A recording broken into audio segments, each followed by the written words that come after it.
Let me tell you some of the things that I did right, because I did a lot of things wrong.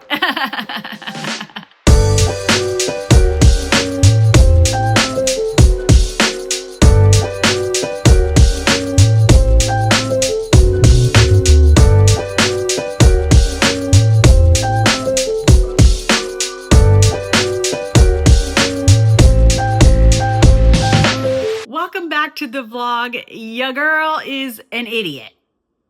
I said last week, oh, next week I've got nothing going on except for one thing on Wednesday. You guys, it's fall break.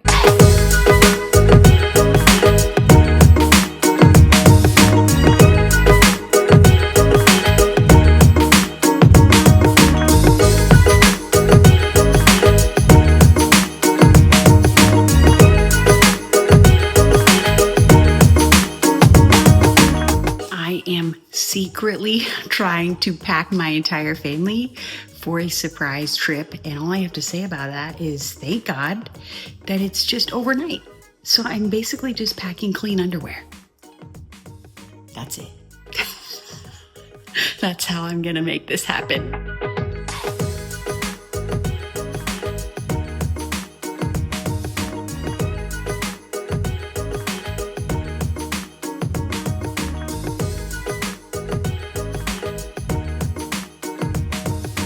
To mention, it's a water park. Also, I'm so excited for my older kids, especially because we have really done nothing for like 2 years.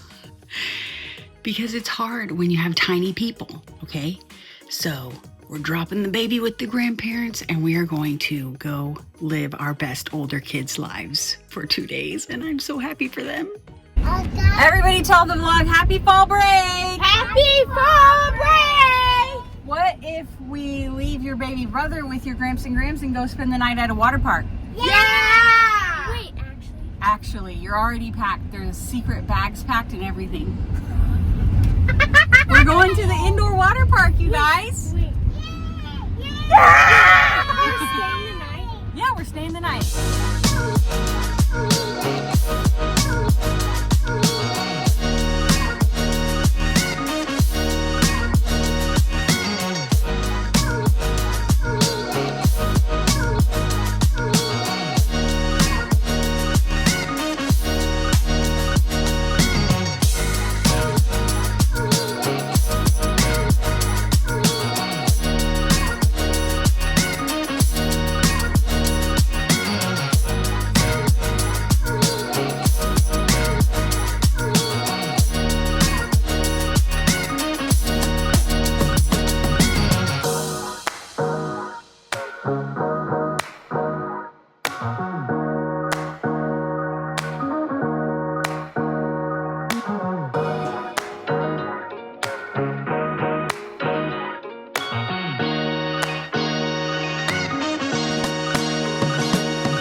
Is fall break. So I can tell you right now, my word count is going to be in the trash. I will get very little done. So what am I going to talk about in this week's vlog? Because I promised myself no matter what, I would stick to my weekly posts. So I'm going to kind of just skip over the writing part of this week because I am not able to write very much. And instead, we're going to talk about Happy Christmas. Let me tell you some of the things that I did right with this book launch first, because I did a lot of things wrong. But one of the things that I did right is I wrote a great book. My reviews are great. People love it. My diehards love it.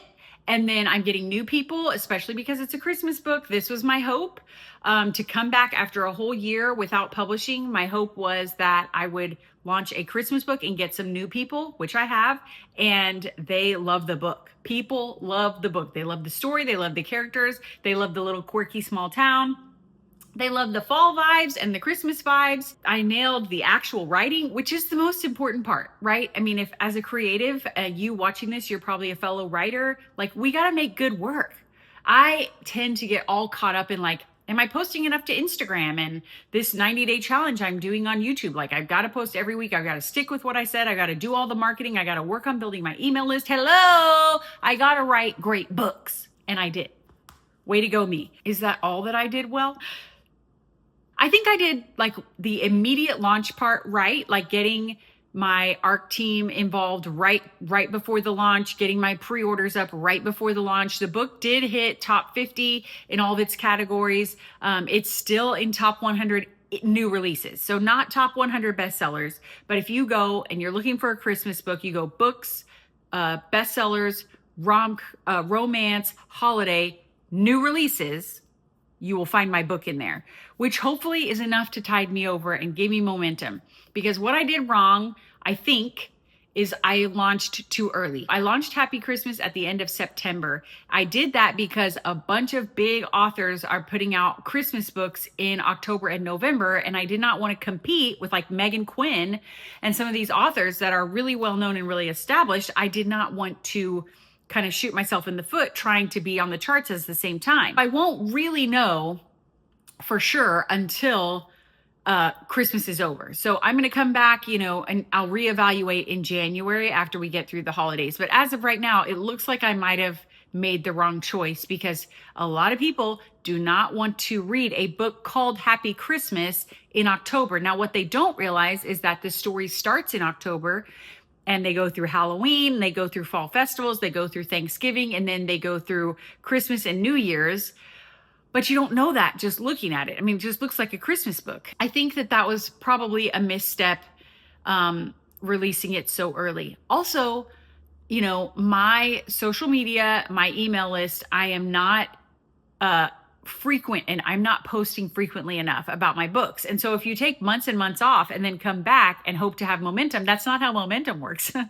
Momentum only works if you get the snowball going. And if you look at people who are promoting their books, look at my competition, other authors who have Christmas books coming out. They've been talking about their Christmas book for a couple months, and they're going to continue talking about their Christmas book all the way through January. So I need to post more consistently. I need to talk about, not post my comedy sketches or post writing tips. I need to be talking about my books more, which is funny because I come from a marketing background.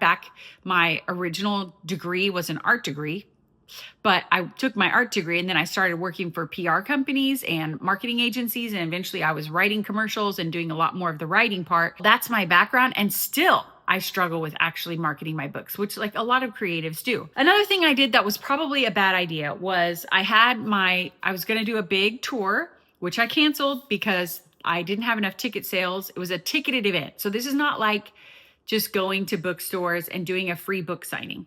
My plan was to do ticketed to see some stand-up comedy from me and then get my book, do a reading and Q&A and then get a signed special edition. And so that was my plan. But then it was so stressful for me to leave my family. As you know, I am a mom of 6 and we have only been a family of 8 for a short amount of time. Leaving my family was stressing me out so much and I didn't have the ticket sales to support what was happening, like how stressed I was, how hard it was going to be, how much effort it was going to be. Because you can't just look at, is it going to be worth it financially? You have to look at, is this going to be worth it emotionally, physically? Like if I get sick because I'm so stressed and this is so much work to leave the house and go do this tour, is it worth it? And the answer was no. So I ended up canceling almost all my book tour stops, but I still have the tour exclusive book. So this illustrated special edition, it's gorgeous. It's awesome. I mean, I think people who love special edition books, people who love illustrated rom-coms or rom-com illustrations, they will love this book. It's a great, high quality hardcover. It's a great product, this physical product. My idea was to promote book tour tickets with this sale. And so now it's kind of confusing because this is the paperback on Amazon. Which one are you getting if you go and order my book? And then people are like, hey, I really want to order this special edition, but I'm going to the tour stop in Dallas. So it's all confusing. So I've learned my lesson on that. I will not do tour exclusive again. Having exclusive special editions on my website is not a terrible idea. I've done it before. It's just a pain to have all the books sitting in, my dining room or my garage, but I made it confusing for everyone. These are different covers. Like, what does this mean? This is what the ebook looks like, but this is what the special edition looks like, which is what I've posted in my marketing materials, but this is what the audiobook cover looks like. So it is a hot mess. The other thing I'm not sure about yet is the audiobook. So it costs thousands of dollars to create an audiobook the way that I did, which was I hired a producer who has access to tons of voice actors, and I tell her, like, this is what I'm looking for the male actor and the female actor, and then she sends me auditions of these actors reading a little bit of my book, which is so fun. And then I pick the voice actors, and then the producer, I send over the manuscript and my character breakdowns, my guidelines, what I want from each character. Then they make the script into something that, the way I did Happy Christmas is the male narrator does all the male parts and the female narrator does all the female parts. That's called duet narration. People love it. It's way more popular than dual narration, which was just the guy reads the male chapters and the girl reads the girl chapters if it's dual point of view. This is not that. This is that the female actor is never acting a part that's not female.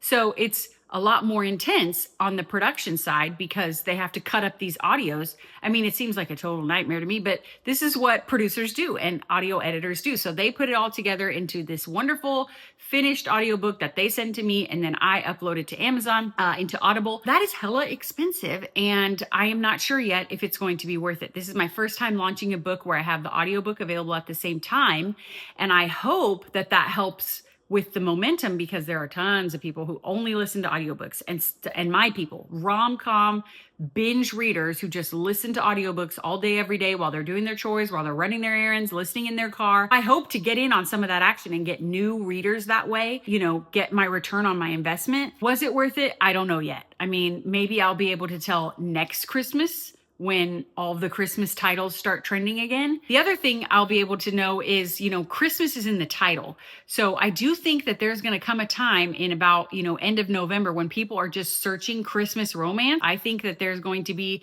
a surge in November and hopefully a big bump in my sales, or a bunch of people who are putting my book on their Kindle, but they're not reading in Kindle Unlimited until closer to Christmas time. So I do think I'm going to see a bump in sales as we get to the end of November and definitely December. There are some things I just won't know for sure because this is a different launch. It's a holiday specific launch, which is kind of weird. We're going to have to really evaluate success in January. The rest of this vlog would just be me following around my son.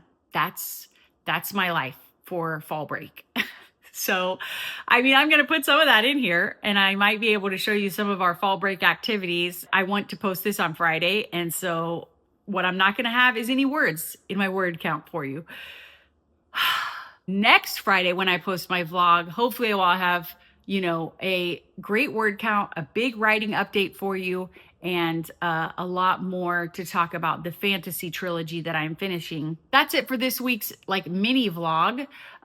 Just a reminder that I do have my Happy Tears podcast, which is self-help, funny comedy podcast. Then I have my frequently asked questions on this channel where I answer writing business and writing industry, self-pub, author questions. And then I have this weekly vlog here on the channel. So I hope you will subscribe, hit the notification button, and I will see you next week for the next video.